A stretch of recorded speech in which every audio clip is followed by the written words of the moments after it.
2 weeks, 3 coaches are fired, which in turn, I think, has the best advantage. Reps coddling Tom Brady.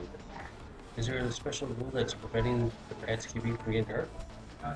McCoy gets nailed, comes back in. Why that was such a bad idea? And come on, man. Marion Barber, now you know why Packers are saying Bears still suck.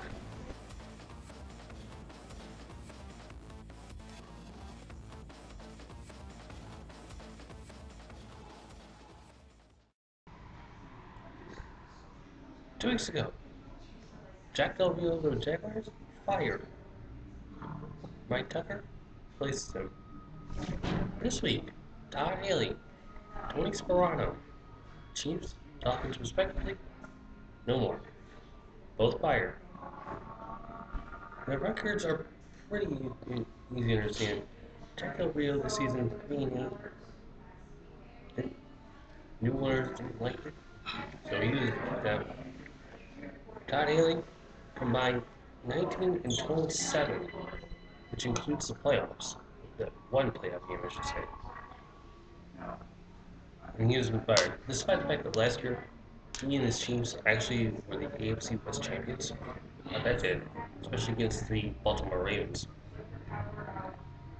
Tony Sparano might not see the most gifted special coach. Well, because of his eyesight. His eyes were burned as a childhood. Well, 29-32. Not really an impressive record.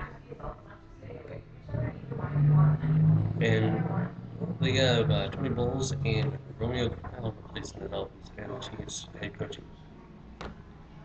But I'm going to say, because Romeo Crennel was coach for the Cleveland Browns, I'm saying he's got the best advantage because he knows how to do this. Now, if you've seen the Patriots-Redskins game, you saw that hit by London Fletcher onto Tom Brady. It was clean. Even Brady said himself, it was clean. That was not a foul. However, Jeff Triplett and his crew said, that's roughing the passer. That's a personal foul. No, it's not. The hit was to his chest. It wasn't to his head. Big difference. Now, it may be the Tom Brady rule, which is trying to prevent quarterbacks from getting hurt, but most of it is on Tom Brady, who's being protected the most by these referees. And I gotta say, if you're gonna play the quarterback, you gotta expect some hits. And while some of this is gonna be dirty, none of those hits applied to Tom Brady this week. They were clean. So Jeff Triplett, you gotta get your act together, and your team too. Now, if you saw the Thursday night game, you saw that hit by James Harrison of the Pittsburgh Steelers onto Colt McCoy of the Browns. And Colt McCoy was just out. He was clocked and he was gone. His eyes were just. What was that?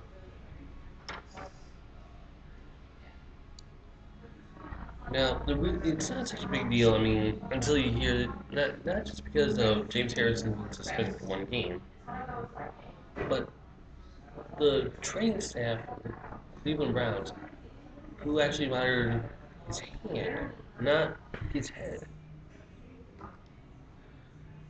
And because of that, he's got concussion-like symptoms, and he's probably going to be gone for the rest of the season, which is only like the last 3 games. Now, the NFLPA is taking a look at this, and they are outraged. I would be too if the training staff of Packers monitored Aaron Rodgers and said he was going to play after a vicious injury to his head. And let's say Ray Lewis. Just as an example, okay, Ray, I'm not putting any blame.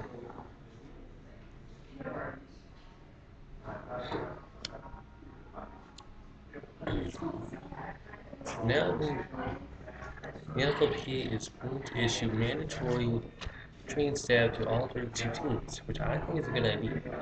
It's only to protect people from getting concussed repeatedly. Play play after play. I'm all for it. My come on man has got to go to Marion Barber of the Chicago Bears. Some Cubs, I don't know why. Really, the whole trade going on. So, how does he get come on man? He gets come on man for running the ball out of bounds time. You might be thinking that's not come on man. Until you hear that, Bears are in the league 10-3, 10-7 against the Broncos. And Broncos have Tim Tebow on their side. And Tim Tebow's been awesome. But in a 2-minute drill, Bears are supposed to be running out the clock, and yet he runs out of bounds. It stops the clock. Doesn't start until next half. What's he thinking? You know, we still have the lead. We still have time. We can run out of bounds a couple times, right? Now that wouldn't be come on me until you hear the second part, where he fumbles in overtime. Which when I would say that because Matt Prater of the Broncos kicked a 59-yard screamer. Really got brains to end regulation, and he kicks out 51. I mean, that guy's got powerful leg. He gets a Udaman. But in order to get to 51, Marion Barber fumbled in overtime. You're supposed to hold on to the ball. I got you're tired, but maybe that pass mistake really got to you. So I'm going to say to that guy, Marion Barber, come on, man. That's going to do it for this week. I went 3-2 last week. Well, 3-2s. You can see my score, my record right up here. And here are my picks for week 15. Saints are in the playoffs, and they need help in their NFC South. But in order to do that, they first have to knock off the Vikings. Pretty easily, too. 45-16 thanks to Drew Brees. Cincinnati, St. Louis, and, well, the Bengals have proven themselves worthy to be contenders in the AFC. Unfortunately, that might not help, considering how strong some of those teams are. 10-3s all around. St. Louis, not so much. Easily cream, 24-10. Miami, Buffalo, and Buffalo trying to get out the schneid again. They were doing well, and all of a sudden, we went bowling. But they can swim at least, and they can take out the Dolphins at home, 30-24. Upset special, and it's the rematch of the NFC divisional playoffs between the Bears and the Seahawks. Keep in mind the Bears are at home, and well, pretty easy to tell which team is going to come on top. Actually, no, because you got Marshawn Lynch who can tear through the defense. You'll do it again. 29-27 thanks to the Beast.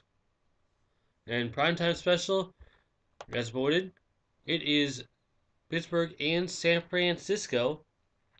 San Fran, they're a great team. They have won the NFC West, but they're not going to get home field advantage. That's going to go to Green Bay, regardless if they win or lose against the Chiefs, because Ben Roethlisberger is going to be ruthless. 33-31.